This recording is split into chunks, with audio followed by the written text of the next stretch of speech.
जय श्री कृष्ण। जो बीत गया उसे पीछे मुड़कर देखने में कोई समझदारी नहीं है। किसने क्या किया, क्यों किया, इन सब को याद करके दुखी होने से अच्छा है आगे देखो। तुम्हारे पास आगे देखने के लिए बहुत कुछ है। अगर किसी का आप अच्छा नहीं कर सकते तो उसका बुरा भी मत कीजिए, क्योंकि दुनिया कमज़ोर है परंतु दुनिया बनाने वाला नहीं। जैसे समुद्र में जाने के लिए नाव ही एकमात्र जरिया है, वैसे स्वर्ग में जाने के लिए सत्य ही एकमात्र जरिया है। जितना हो सके खामोश रहना ही अच्छा है, क्योंकि सबसे ज़्यादा गुनाह इंसान को उसकी ज़ुबान ही करवाती है। मुश्किलें इतनी बड़ी नहीं होती जितना हम उन्हें सोच सोच कर बड़ा बना लेते हैं। याद रखना, परमात्मा का साथ हर मुश्किल को सहज कर देता है। आप नकारात्मक लोगों को जितना कम जवाब देंगे, आपका जीवन उतना ज़्यादा शांतिपूर्वक रहेगा। कई सारे मजाक सिर्फ मजाक नहीं होते, बल्कि चतुराई से कहे गए सच भी होते हैं। जहाँ आपकी अहमियत ना हो वहाँ जाना बंद कर दो, चाहे वो किसी का घर हो या चाहे किसी का दिल। जिसने मन को जीत लिया उसने पहले ही परमात्मा को प्राप्त कर लिया है, क्योंकि उसने शांति प्राप्त कर ली है। ऐसा मनुष्य के लिए सुख दुख, सर्दी गर्मी और मान अपान एक जैसा ही है। जीवन में एक साथी इतना अच्छा और सच्चा भी होना चाहिए कि जब हम गलत हो तब भी वह हमारी गलती बता सके, और जब हम सही हो तब भी वह हमारे साथ खड़ा रहे। जो भाग्य में है वो भाग कर आएगा, जो भाग्य में नहीं है वो आकर भी चला जाएगा। इसलिए बेहिसाब हसरतें ना पालिए, जो मिला है उसे संभालिए। ढूंढना है तो अपनी परवाह करने वाला ढूंढो, क्योंकि इस दुनिया में आपको इस्तेमाल करने वाले तो आपको ढूंढ ही लेंगे। जब अकेले हो तो विचारों को नियंत्रण में रखो, जब दोस्तों के साथ हो तो जीभ को नियंत्रण में, और जब गुस्से में हो तो फैसलों पर नियंत्रण रखो। जब आप अपने आप पर यकीन करने लगते हैं तभी जीवन में चमत्कार होने लगते हैं।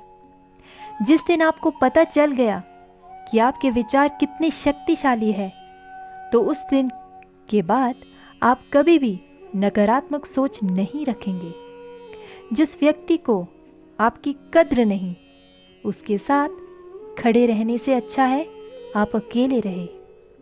भगवान कहते हैं, तू करता वही है जो तू चाहता है, होता वही है जो मैं चाहता हूँ। तू कर वही जो मैं चाहता हूँ, फिर होगा वही जो तू चाहता है। खुशियों की तलाश आपको खुद ही करनी होगी, क्योंकि दुखी तो दुनिया में कोई भी कर जाता है। किसी की मीठी बातों का ये मतलब ना निकाले कि आप उसके खास हैं। कभी कभी कबूतर को खिलाने के लिए नहीं बल्कि पकड़ने के लिए भी दाना डाला जाता है। श्री कृष्ण कहते हैं, किसी को सज़ा देने से पहले कुछ समय रुक जाए और याद रखे, अगर किसी की एक गलती माफ़ करोगे तो मैं तुम्हारी 100 गलतियां माफ़ कर दूंगा। बीता हुआ कल जिंदगी को समझने का एक अच्छा मौका है, और आने वाला हर लम्हा जिंदगी को जीने का दूसरा मौका है। श्री कृष्ण कहते हैं, किसी भी व्यक्ति से अत्यधिक लगाव हानिकारक है, क्योंकि लगाव उम्मीद की ओर ले जाता है और उम्मीद दुख का कारण बनती है। कर्म वो फसल है जिसे इंसान को हर हाल में काटना ही पड़ता है, इसलिए हमेशा अच्छे बीज बोए ताकि फसल अच्छी और सुख देने वाली हो। बुरे से बुरा क्या ही होगा, हम ये तो हमेशा ही सोच लेते हैं, मगर अच्छे से अच्छा क्या होगा ये हम कभी नहीं सोचते। जो ईश्वर रात को पेड़ पर बैठे पक्षियों को भी कभी गिरने नहीं देता, तो सोचो वो तुम्हें अकेला और बेसहारा कैसे छोड़ सकता है। किसी को खुद पर जुल्म मत करने दो, क्योंकि आप जितना सहेंगे लोग आपको उतना ही और सहने के लिए मजबूर करेंगे। इंसान का पतन उसी दिन शुरू हो जाता है जब वो अपनों को गिराने की सलाह दूसरों से लेता है। जब इंसान की ज़रूरत बदल जाती है तब इंसान के बात करने का तरीका भी बदल जाता है। मन में संतोष होना स्वर्ग की प्राप्ति से भी बढ़कर है। संतोष ही सबसे बड़ा सुख है। संतोष यदि मन में भली भांति प्रतिष्ठा हो जाए तो उसे बढ़कर संसार से कुछ भी नहीं है। अगर आप किसी को छोटा देख रहे हो तो आप उसे या तो दूर से देख रहे हो या तो अपने भीतर के अहंकार से। कोई भी कारण हो, कोई भी बात हो, चिढ़ो मत, गुस्सा मत करो, जोर से मत बोलो, मन शांत रखो, विचार करो, फिर निर्णय लो। आवाज़ से आवाज़ नहीं मिलती बल्कि चुप्पी से मिलती है। तकलीफ सिर्फ आपको होगी, दुख भी आपको ही होगा। मन शांत रखोगे तो सुख भी आपको ही मिलेगा। खाली हाथ आए खाली हाथ ही वापस चले जाओगे।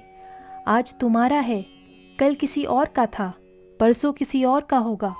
तुम जिसे अपना समझकर मगन हो रहे हो, बस यही प्रसन्नता तुम्हें दुखों का कारण है।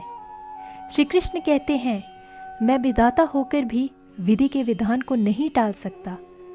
मेरी चाह राधा थी और चाहती मुझको मीरा थी, पर मैं हो गया रुक्मणी का। इंसान जीवन में गलतियां करके उतना दुखी नहीं होता जितना कि वह बार बार उन गलतियों के बारे में सोच कर होता है। जीवन के बदल जाने में कभी भी वक्त नहीं लगता। कभी कभी वक्त बदल जाने में पूरा जीवन लग जाता है। जो हुआ अच्छा हुआ, जो होगा अच्छा होगा। स्वयं को मुझ पर छोड़ दो, अपने कर्म पर ध्यान दो। कर्म ऐसा जो स्वार्थ रहित, पाप रहित। खुशियाँ मन की एक स्थिति है, बाहरी दुनिया से इसका कोई लेना देना नहीं है। प्रेम सदैव माफ़ी मांगना पसंद करता है और अहंकार सदैव माफ़ी सुनना पसंद करता है। धैर्य होना अत्यंत आवश्यक है। माली यदि किसी पेड़ को 100 घंटे से भी सींचता रहे तब भी फल तो मौसम आने पर ही लगेंगे। जिसने साथ दिया उसका साथ दो, परंतु जिसने त्याग दिया उसे तुम भी त्याग दो। सत्य को सिद्ध करने के लिए किसी से भी जिद करने की ज़रूरत नहीं, क्योंकि सत्य खुद सही समय पर स्वयं सिद्ध हो जाता है। हर कीमती चीज़ को उठाने के लिए झुकना ही पड़ता है। माँ और पिता का आशीर्वाद भी इनमें से एक है। जो अपने मन पर नियंत्रण नहीं रखना जानता, वे स्वयं को धीरे धीरे शत्रु बनाता जाता है। अंत में बस इतना ही कहना चाहती हूँ, श्री कृष्ण के लिए खर्च हुई चीज़, कोई भी चीज़ हो, कभी व्यर्थ नहीं जाती, चाहे वो सांसें हो या वक्त। धन्यवाद। जय श्री कृष्ण। राधे राधे।